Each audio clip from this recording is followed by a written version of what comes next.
Hello guys, it's Genevieve Tabili Norman.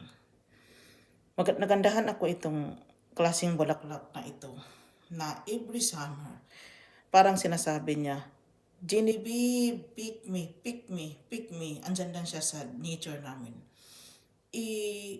Nagkataon na andito pa.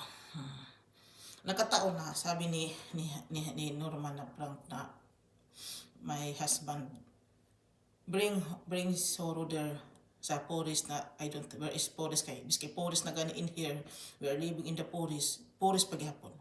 Guys, observe that I really loves flowers. Observe, di ba, bulaklak.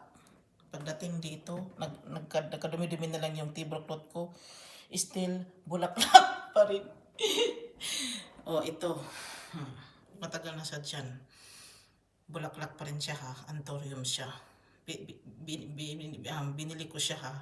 Take note, si Genevieve na talaga yung bulaklak na bulaklak. Si pati cortina bulaklak. O na bulaklak na ito ano natin,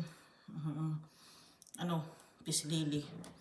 Pero I'm attracted here.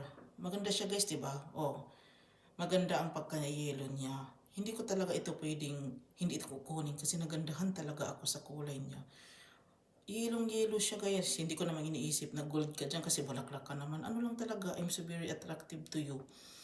Yung every summer talaga na starring na talaga siya. Parang ako lang talaga inaantay nila kasi pasing-pasing naman ako eh. Parang gusto talaga nilang magpa-picking. Tumubo lang talaga sila dyan guys. Sa dinaanan ko. Tumubo lang sila, oo. Genevieve, pick me. Yung ganito ba, hindi naman ano talaga, hindi naman parang marami talaga sila. Isa-isa lang naman sila, oo. Maliit lang sila. Pero pag maramihan na, ganito na sila. Guys, dito na lang ako. Maraming salamat. Bye.